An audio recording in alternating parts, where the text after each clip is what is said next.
enormous shout out once again to Ponf Etude from France, and of course to everyone in the Iron Squid staff. Iron Squid honestly was one of the most emotional weekends for me. The instant walking out on that stage and seeing that crowd just got the chills. Yeah, what an incredible event. Sean, you were explaining in great detail during that exactly how awesome it was, and watching it is great. Of course, if you can ever attend the live events, I can't emphasize that enough. The live esports events are amazing, so definitely tune into that. And I'm glad we got to see the set design. And were you watching when it was doing the crinkling of the screen? With that was hilarious. Didn't that go on for several minutes? Did they not show that whole segment? Yeah, well, I don't know what happened. It was hilarious. Just look up Wolf and people on a couch. Yeah, it's out there. Really good.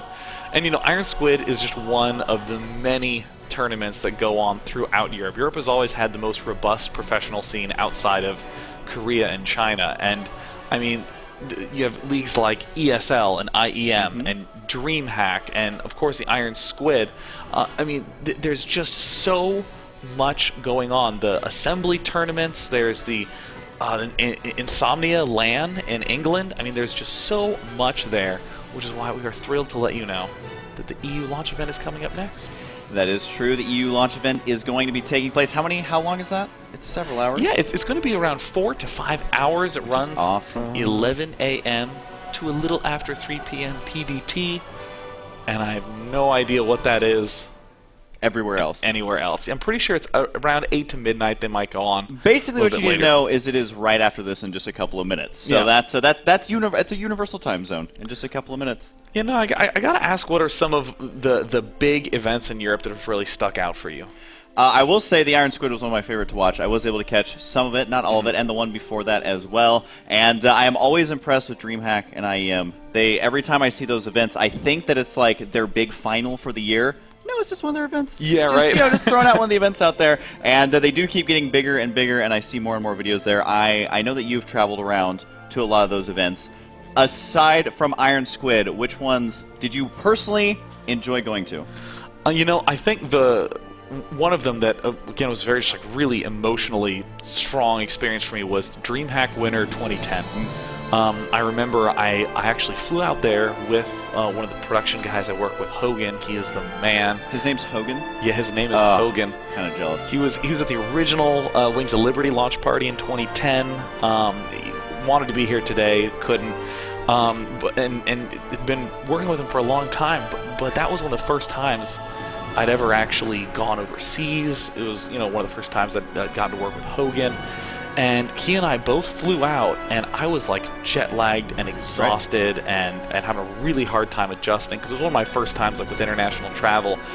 But we got the stage set up, we got everything plugged in, and the crowd there was just so perfect, because there's a dialogue that always goes on between you and a caster, or excuse me, you and the audience, where you say something like, "Uh-oh, is he going to spot this drop?" And you can sometimes hear that hum in the audience, people going, "Oh," but every gasp was perfect, and the finals was just unbelievable. And I have to say, it's one of those things where, as someone who used to watch a lot of live events, or like even sporting events, when they're like, "Yeah, the crowd's great today," I'm like, that's just something they always say. They always say. Yeah. There's actually a distinct difference. There have been some poopy crowds out there, and there have been some crazy, electric, ridiculous crowds that are going to be bringing the house down. I forget what event was. It was an MLG where like the cast went way late, and it was just me and like 8 people in the audience left, because it went till like 3 a.m. Yeah, I remember that. And that small group of people would cheer every single time anything happened. Like if he canceled an extractor, get an extra like supply, that was cheer-worthy. I think that was one of my favorite moments from. Oh recently. yeah, and that DreamHack event was just everyone going nuts, and it just continues to grow and grow and grow every year.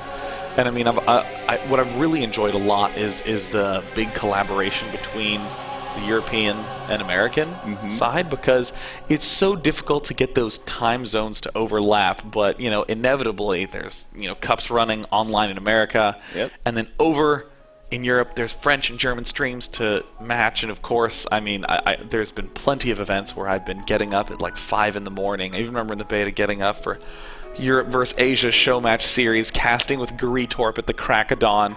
So good. And one thing that's important to remember, too, speaking of live events, is that back in the day with Brood War, there wasn't that many live events outside of Korea. So the majority of the great Korean players would never leave. Maybe leave for a WCG or something like that. But for the most part, they would stay there. But it's kind of a different game with StarCraft 2. So I think StarCraft 2 has a really broad appeal to the entire world. And so that's why the collaboration between tournaments has been awesome, because you get to see those Korean players in Europe and in America and all that. So I'm really excited for Heart of the Swarm, because there's a lot of the old school players now where they are fully transitioning into StarCraft 2. I mean, Roro did pretty well in the last GSL, yes, and he's kind of an old school player. So I think, personally, this is going to be the best year that StarCraft has seen.